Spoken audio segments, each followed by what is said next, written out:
اب آ جائیے حسن خاتمہ کی صرف چند ایک باتیں رہ گئی تھی، اس کو ہم مکمل کر کے اور اس کے بعد ملک الموت کی آمد کی تفصیل شروع کرتے ہیں۔ یہاں تک ہماری بات پہنچی تھی تقریباً 10-11 تو ہم نے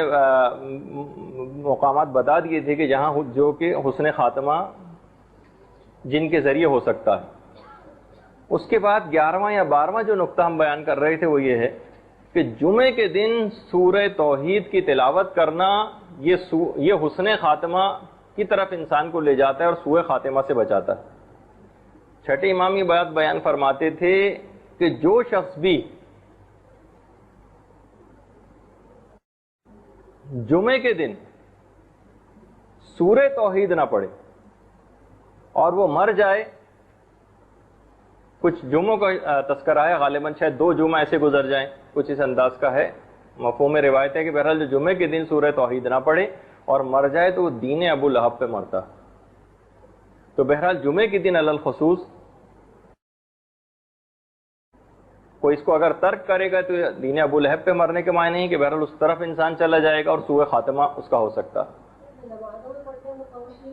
الگ سے بھی پڑھنے کی نمازوں میں بھی کاؤنٹ ہو جائے گا یقیناً، لیکن کوئی بالکل اگر سورہ توحید کو ترک کر دے اور اگر ظاہر ہے کہ اس کو اگر کوئی شخص پڑھتا رہا تو یہ حسن خاتمہ کی دلیل ہوگی۔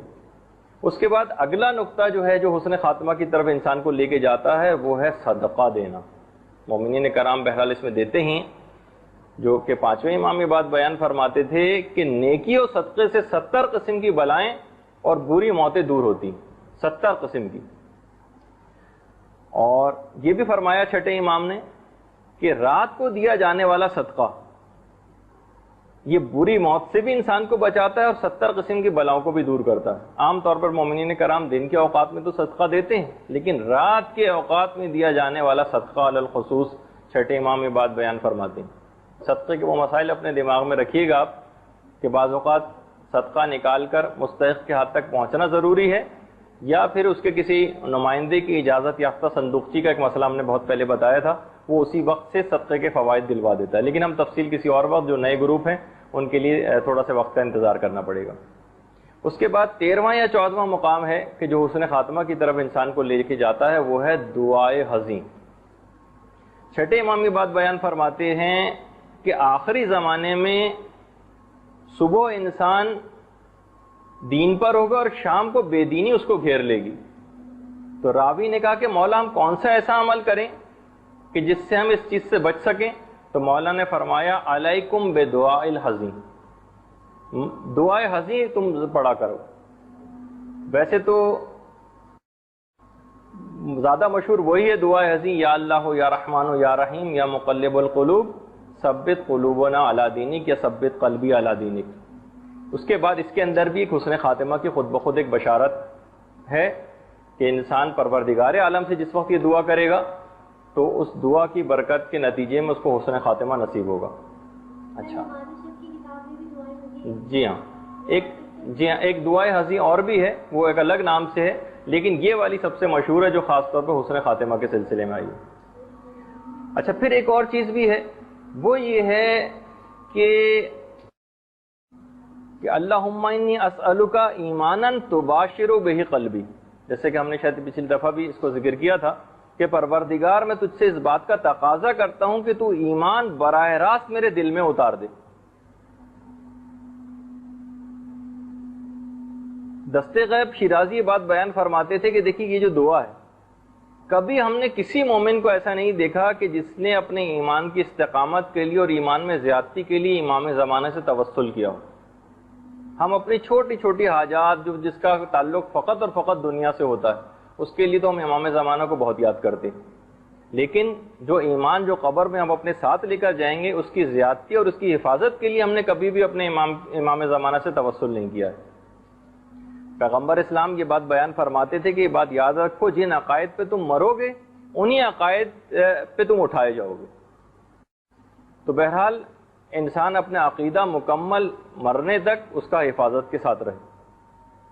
15واں یا 16واں نقطہ جو اس سلسلے کے اندر ہے، وہ اکثر ہم نے سورہ خاتمہ میں بھی چیز بیان ہوئی تھی اور پھر وہ دوبارہ بھی آ رہی ہے، وہ ہے حفاظت نظر۔ جتنا انسان نامحرم سے اپنی نگاہوں کی حفاظت کرے گا حتیٰ کہ میں شاید اگلی کسی نشست میں بتانے بھی والا تھا، آقا سیستانی بھی فرماتے ہیں کہ احتیاط مستحب یہ ہے کہ عورتیں بھی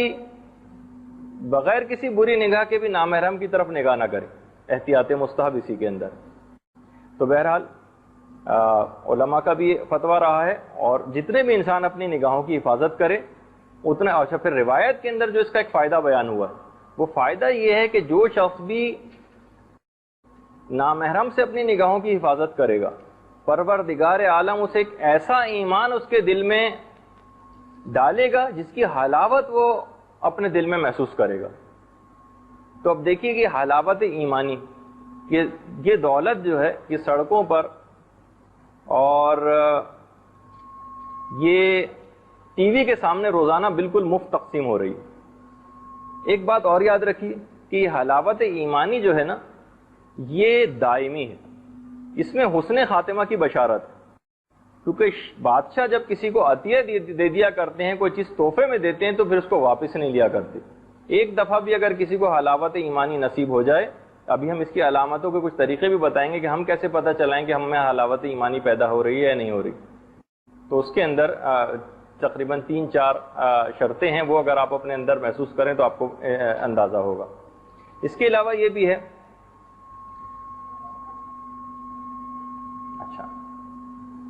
اچھا پھر اس کے بعد اگلا جو نقطہ ہے وہ ہے اہل اللہ کی صحبت، اور ان سے خدا کے لیے محبت کرنا، خاص طور پر جس کے اندر علماء آ جاتے ہیں۔ باقاعدہ روایتوں کے اندر، بہت سی روایتوں کے اندر تذکرہ ملتا ہے، ایک واقعہ احادیث کے اندر، کہ ایک شخص صالحین کی محفل کے اندر اور علماء کی محفل میں کسی کام سے آیا اور وہیں ان کے پاس آ کر بیٹھ گیا۔ پروردگار عالم نے جب اس مجلس کے اندر جو بیٹھے ہوئے افراد تھے ان کے لیے جب مغفرت کا اعلان کیا، تو پورے کے پورے افراد جو وہاں پر بیٹھے ہوئے تھے، علماء، ان سب کے لیے مغفرت کا اعلان ہوا۔ فرشتے حیران رہ گئے کہ پروردگار عالم، یہ شخص جو آ کر بیٹھا ہے یہ تو گناہگار بھی ہے، اور یہ اپنی کسی دنیاوی غرض کے لیے یہاں پر آیا تھا، اس کے لیے بھی مغفرت؟ پروردگار نے کہا ہاں۔ فرشتے جب بہت حیران ہوئے تو پروردگار کی طرف سے یہی جواب آیا کہ ہم القوم لا یشقی بہم جلیسہم، یہ ایسے لوگ ہوتے ہیں جن کے پاس بیٹھنے والا کبھی محروم اور شقی نہیں ہو سکتا، اور اس کی وَلَهُ قَدْ غَفَرْتَ، اور ہم نے اس وجہ سے ان سب کو بخش دیا ہے۔ تو بہرحال اہل اللہ سے محبت رکھنا، ان کی صحبت کو اختیار کرنا، ایسی دیندار خواتین سے آپ اپنے ربط و ضبط کو بڑھائیے کہ ان کے اندر جبھی وہ جو جملہ بھی ہے نا کہ یک زمانہ صحبت با اولیاء بہتر ست سالہ طاعت بیریا، یعنی ایک گھنٹہ بھی اگر یہ ایک ساتھ بھی کسی عالم باعمل کے پاس بیٹھا جائے تو وہ 100 سال کی ایسی عبادت سے افضل ہے کہ جو مکمل خالص پروردگار عالم کے لیے کی گئی ہو، بالکل بے ریا۔ تو دیکھیے بہرحال یہ پروردگار عالم کا بھی طریقہ ہے، اور آپ خود بھی دیکھتے ہیں کہ جب بھی کوئی بڑے افراد ہوتے ہیں تو ان کے جو ادنا خادم ہوتے ہیں ان کے ساتھ بھی جب وہ کسی جگہ پر جاتے ہیں تو ان کے ساتھ بھی ویسے ہی پروٹوکول ان کو بھی ملتا ہے۔ اچھا، اب یہ جو ابھی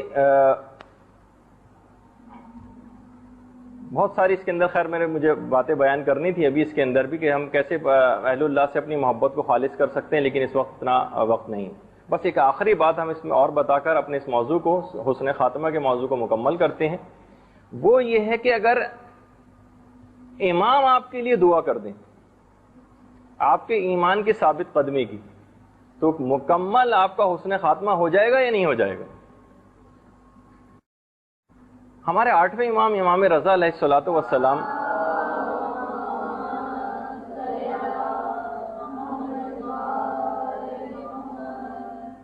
کے پاس ایک آدمی آتا ہے اور آ کر کہتا ہے کہ مولا میرا بھائی جو ہے وہ فرقہ واقفیہ سے تعلق رکھتا ہے۔ فرقہ واقفیہ ایک نظریہ بنا تھا 7ویں امام کے بعد کہ 7ویں امام نے انتقال نہیں کیا ہے اور وہ زندہ ہے، اور وقت ٹھہر کے رہ گئے تھے 7ویں امام پہ، اس وجہ سے ان کو واقفیہ کہلائے۔ کہا کہ مولا میری اکثر اس سے بحث ہوتی، اور بحث میں یہ نتیجہ اب نکلا ہے کہ اس نے کہا ہے کہ اگر تمہارے امام واقعی برحق ہیں تو ان سے کہو کہ وہ پروردگار عالم سے یہ دعا کریں کہ میرا دل ان کی طرف پھر جائے اور میں ایمان لے آؤں، تو مولا آپ اس کے لیے دعا کریں۔ اب اس نے یہ بات کہہ دی، امام نے کہا اچھا۔ امام قبلہ رخ ہوئے، پروردگار عالم کی طرف دعا کے لیے ہاتھ بلند کیے اور کہا کہ پروردگار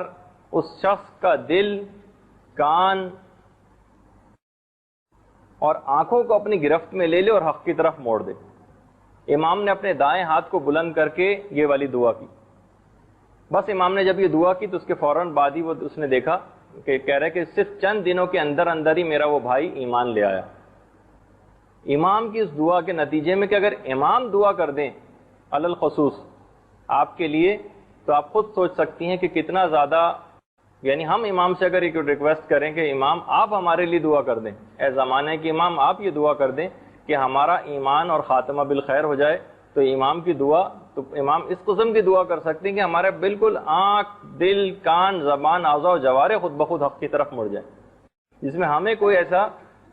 مشقت بھی نہ اٹھانی پڑے۔ امام کے لیے چیز کوئی بھی بڑی بات نہیں۔ اچھا، اب جب بھی کسی کا حسن خاتمہ ہو جاتا ہے، ہمیں اس کو پہچان کے بھی چند ایک طریقے ہیں کہ کیسے پتہ چلے گا کہ کس شخص کا حسن خاتمہ ہوا ہے۔ البتہ کچھ روایات کے اندر اس کا تذکرہ بھی آیا ہے۔ ایک روایت میں تو یہ بات آئی کہ جب پروردگار عالم کسی بندے کی بھلائی چاہتا ہے تو مرنے سے 1 سال پہلے ایک فرشتہ اس پر مقرر کر دیتا ہے جو اس کو راہ راست پر رکھتا ہے، اور وہ خیر پر مر جاتا ہے، اور اس انداز میں پھر اس کی موت آتی ہے کہ وہ پروردگار عالم سے ملاقات کے لیے تیار ہوتا ہے، آمادہ، اور پروردگار عالم بھی اس سے مکمل طور پر ملاقات کے لیے آمادہ ہوتا ہے، اور اس انداز میں وہ مرتا ہے کہ لوگ اس کی تعریف کرتے ہیں۔ بہت سے لوگ آپ نے دیکھا ہوگا کہ اپنی زندگی تو وہ انہوں نے اتنی اچھی نہیں گزاری اسلامی احکامات کی پیروی میں، لیکن آخری وقتوں کے اندر وہ حج کرنے چلے گئے، وہاں سے داڑھی رکھ کر آ گئے، عورتیں آخری عمر میں پردہ کرنے لگیں، اور اس طرح سے 1 سال عام طور پر گزر جاتا ہے، اور یہ ایک حسن خاتمہ کی بشارت ہے۔ جب پروردگار عالم کسی کی بھلائی کرنا مقصود ہوتی ہے تو ہم ان کو پرانی زندگی کا ایسا تانا نہیں دے سکتے، اب وہ بالکل مرحوم و مغفور ہو کر اور حسن خاتمہ کے ساتھ اس دنیا سے جا رہے ہیں۔ تو کسی کی بھی حالت میں اگر ایسی کوئی تبدیلی آپ دیکھیں تو اس کی پرانی زندگی کے سارے گناہ معاف ہو چکے ہوتے ہیں عام طور پر، اور پروردگار عالم پورے ایک فرشتے کو مقرر کر دیتا ہے جو کہ اس کو مسلسل راہ راست کے اوپر رکھتا ہے۔ اور ایک حدیث ہے سلمان فارسی سے کہ پیغمبر اسلام نے یہ چیز ارشاد فرمائی، حسن خاتمہ کی کچھ علامتیں بیان کی، کہا کہ 3 علامتیں خاص طور پر اگر دیکھو تو وہ حسن خاتمہ کی علامت ہے۔ پہلی علامت یہ ہے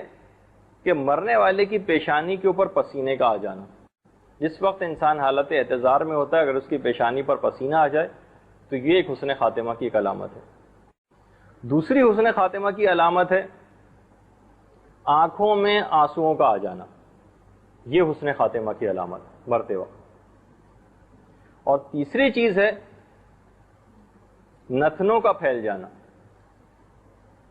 یہ ایک حسن خاتمہ کی علامت ہے، پیغمبر اسلام نے چیز ارشاد فرمائی۔ جیسے ہی مومن کا حسن خاتمہ ہوتا ہے فوراً شیطان زبردست قسم کا واویلا مچانا شروع کر دیتا ہے، لیکن اسی وقت شیطان ادھر واویلا مچا رہا ہوتا ہے، ادھر فرشتوں کی تقریباً 500 فرشتوں کی جو قطاریں ہیں وہ 2 رویا آ کر کھڑی ہو جاتی ہیں، اور ہر فرشتہ مرنے والے کو ایک ایسی خوشخبری سناتا ہے جو کسی اور فرشتے نے نہیں سنائی ہوتی، بالکل نئی خوشخبری۔ اسی وقت ابلیس اپنا سر پکڑ کر واویلا کرنا شروع کر دیتا ہے۔ اس کے روایت میں ملتا ہے کہ اس کے چیلے دوڑتے ہوئے آتے ہیں کہ کیا ہوا؟ تو اب جملے ہیں، بہرحال ایک عالم نے لکھے ہیں اس کے اندر کہ کمبخت تو دیکھتے نہیں ہو، تم کہاں مر گئے تھے، یہ آخر کس طریقے سے نجات پا گیا؟ تو وہ اس کے چیلے اور اس کے شاگرد کہتے ہیں کہ سردار ہم نے تو بہت کوشش کی تھی، لیکن کیا کرتے کہ یہ شخص گناہوں سے بہت زیادہ بچنے والا تھا تو اس کا یہ انجام تو ہونا ہی تھا۔ حالت احتضار کے اندر اگر ہم دیکھیں تو چوتھے امام جو تھے ہمارے امام زین العابدین علیہ الصلوۃ والسلام،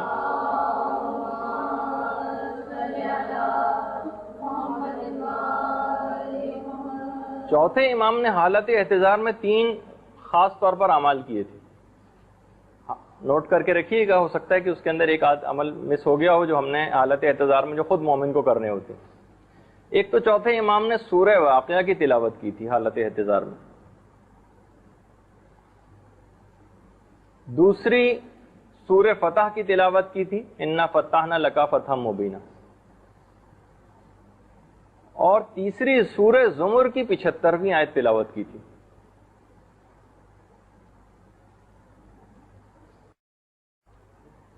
تو اگر اس میں کوئی چیز مس ہو گئی ہو تو آپ دیکھ لیجئے گا کہ وہاں پر اس کو آپ ایڈ کر دیجئے گا کہ جہاں ہم نے حالت احتضار میں خود سے کرنے والے اعمال لکھے تھے، بعد میں صفحہ پلٹے بغیر، ابھی تو ہم آگے کی طرف جا رہے ہیں۔ ایک دفعہ راوی نے دیکھا کہ چھٹے امام بہت زیادہ گریہ فرما رہے ہیں۔ لوگوں نے جب آ کے پوچھا کہ مولا کیا بات ہے، تو کہا کہ مجھے اپنے ام محترم حضرت زید کی مصیبت یاد آ گئی۔ کہا ان کا مقتل مجھ کو یاد آ گیا کہ جب ان کی پیشانی کے اوپر ایک تیر آ کر لگا تھا تو ان کے فرزند یحییٰ حضرت زید کے پاس پہنچے تھے، اور آتے ہی ان کے فرزند نے کہا تھا، اب دیکھیے معرفت کہ آپ چیخ چلا نہیں رہے ہیں بلکہ کیا بات بیان کر رہے ہیں، آ کے کہا تھا کہ بابا آپ کو بشارت ہو کہ اب آپ پیغمبر اسلام مولائے کائنات امام حسن حسین کے پاس جنت میں تشریف لے جا رہے ہیں۔ حضرت زید نے کہا ہاں بیٹا بے شک ایسا ہی ہے۔ پھر اس کے بعد ایک لوہار کو امام فرماتے ہیں کہ بلوایا گیا، جس نے تیر کو جب کھینچ کے نکالا تو اسی وقت روح ملائے اعلیٰ پرواز کر گئی۔ اچھا اب دیکھیے یہ سب حسن خاتمہ، یعنی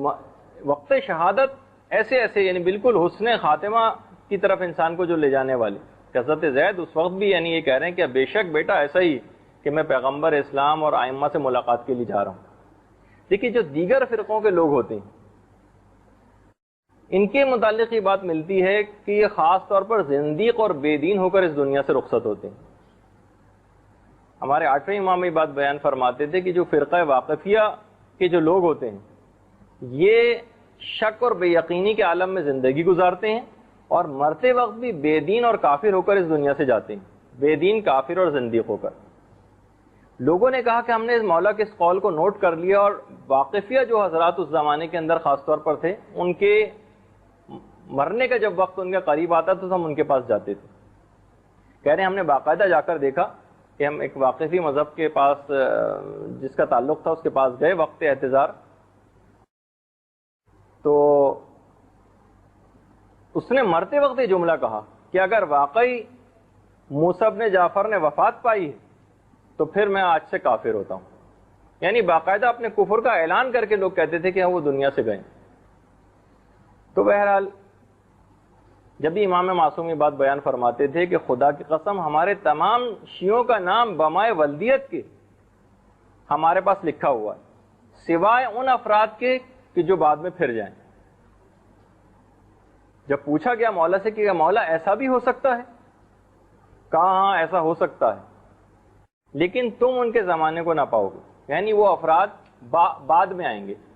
تو یہاں تک یہ امام نے بات بیان فرمائی، تو بہرحال یہ چیز بالکل ممکن ہے۔ ہمارے جو امام حسن عسکری علیہ الصلوۃ والسلام تھے انہوں نے